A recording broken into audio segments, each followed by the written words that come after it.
Hey everybody, it's Navy now and 7 here, and this is part 7 of my walkthrough on Pokemon Blue. Now I know I said in the last video that that was episode 7. I was wrong. Sorry. Uh, in this episode, hopefully we get through with Mamoon and I want to reach Cerulean City by the end. Also, before I get started, quick shout out to Dom Dracofo. I think I said that name right. I might have, I don't know. But she was actually the first person to actually get the reference in the thumbnail. Well, maybe not, but she was the first person to tell me she got the reference in the thumbnail, so thank you. And if I said your name wrong, my bad. Okay, we got another rocket here. And all he has is a level 16 Raticate. So I figured that now is just as good a time as any to let you know what my future team is going to consist of. First up is going to be the it's going to be a Charizard. Its move pool is going to be Swords Dance, Slash, Earthquake, and Flamethrower. I'll give you a quick rundown. Swords Dance severely raises attack power. Slash is a high critical hit move. Let's see here. Earthquake is a really consistent is a really powerful yet really consistent ground type move, and Flamethrower is that is a really good fire type move, 95 power, 100 accuracy. Then there's going to be Gyarados that you see here. It's going to have Blizzard, in my opinion, the best move in the game. Yeah, I said it. 120 power, 90 accuracy. Doesn't get much better than that. It's also going to have Hyper Beam, really just as a filler. It has 150 power and 95 accuracy, and it has a recharge turn, so really not that great, but it's a powerful last-ditch move. It also has Surf. I'm giving it Surf because Gyarados was one of the few Pokemon in Generation 1 that was a water type that could learn an electric attack along with Staryu, Starmie, and Lapras, so that's why I'm going with him. And I'm also going to use Surf, which is one of the best water type moves in the game, 90 power, or 95 power, 100 accuracy. Good stuff. Next is going to be an Alakazam. Oh, by the way, right here, there is a Moonstone. So, hey, stop! I found these fossils. They're both mine. You greedy little bastard. Alright, well, the Super Nerd wants to fight. Anyway, I'm going to have an Alakazam that has Recover, which recovers half of the half of your own max HP. It'll have Psychic, 90 power, 100 accuracy, and a 10% chance of a defense or special drop. So, really good move. Oh, damn, I forgot that it's got Electrode. Speed, don't fail me now. Good stuff.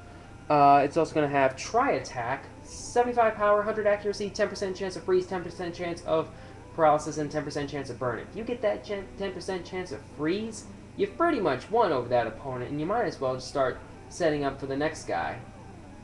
Alright, and let's just finish this guy off. And it's also going to learn Dig, which has 80 power in this generation and 100 accuracy. And it's a 2-turn move, and the opponent can't hit you for the first turn. Alright, now that I've given you half my team, this guy will let you take a Pokemon here. Give me just a second. The one on the left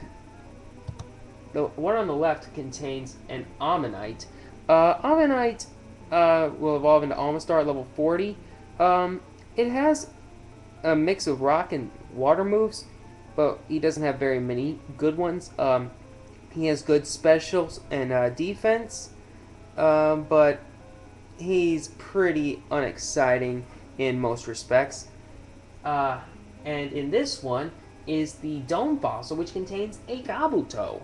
Kabuto evolves into Kabutops at level 40. Stat-wise, this guy's pretty good, but he doesn't learn that great moves other than Slash and Hydro Pump. And plus, if you ask me, Rock and Water is kind of a lame moveset. Has a pretty big number of weaknesses. So, personally, I don't recommend either of these on a team. But since we have the opportunity to take one, and we have to really, I'll go ahead and take the Dome Fossil, which contains Kabuto. Personally, just because I like Kabutops better, because I personally think he looks like a freaking like an ancient version of Scyther. By the way, in Pokemon Yellow, you'd have to fight Jesse and James right here. But anyway, Also on my team is going to be a Victory Bell. I know that seems kind of weird. He's going to have Razor Leaf, Toxic, Growth, and Wrap. Razor Leaf has 55 power, but has a high critical hit ratio. Toxic steadily poisons the foe. Growth raises... hold on. There is a hidden item somewhere around here.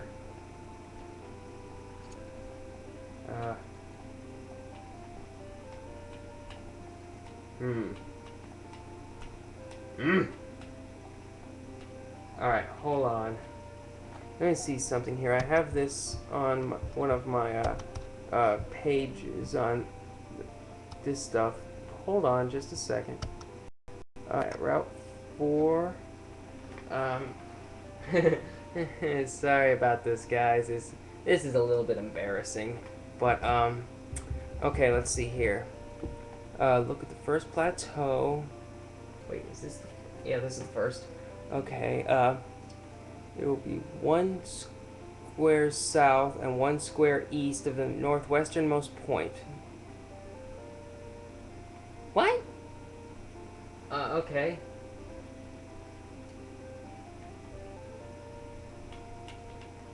So, right here? Here it is! It's a great ball. We went through all that work for an effing great ball. Holy. Alright, anyway, before I get too much farther into this, there's only one Pokemon that you can get in this area, and it is a Sandshrew. Sandshrew is a pretty good Pokemon. Like, in my opinion, one of the best ground-type moves or Pokemon in the game, but there aren't that many ground-type Pokemon that are that great. It doesn't have a very good move pool, but if you're willing to spend a TM or two, this is a pretty good choice. So, if you're looking for a good ground-type Pokemon, I could recommend a Sandslash. It doesn't give up too much in terms of special and speed, and it has pretty good attack power, so it's an all-around balanced Pokemon. Right here is TM04, which contains Whirlwind, if I'm not mistaken, the most useless move in Pokemon history! We are selling this sucker. Okay, do you see that jump I just made? This means we can no longer get back to Mount Moon until a lot farther into the game, and hey, we just reached Cerulean. Alright, I'm just going to tell you the rest of my Pokemon team really quickly. Let's see here. Growth raises Special by 1 point, which is the current equivalent of Calm Mind, which is a pretty good move. And Wrap immobilizes the victim for 2 to 5 turns, and it's a really good combo if you use it with Toxic. And hi, welcome to our bike shop. We got just the bike for you. $1 million. I'm gonna have to give this guy a big epic no! I know I'm ripping off Chukka, but it's so damn easy. He has so many catchphrases he can share. Anyway, I'm also gonna have a Jolteon, who is gonna have Thunderbolt, 95 power, 100 accuracy, good Thunder-type move, or Electric-type move. Pin Missile, the best Bug-type move in the game, and Jolteon's the best Pokemon that can learn it. 30 power, 2-hit move, or actually no, 20 power, maybe less. It's either 14 or 20 power, and it hits 2 to 5 times, so it's kind of a random move, but it's pretty good. Double Kick, 30 power, hits twice, Fighting type, pretty much the best one of those. And Thunder Wave causes instant paralysis. And finally, I'm going to have a Dragonite. It's going to have Agility, which raises speed by 2, which is good. Ice Beam, which has 95 power and a 10% chance of freezing. And if I'm not mistaken, there is a hidden item somewhere around here, but I can't for the life of me remember where it is. So I'm just going around this area, randomly pressing the A button on every square. Come on. Ah, there it is, a rare candy right there. So it's here. That's basically the best description I can give for it. Fire Blast has 120 power and 85 accuracy.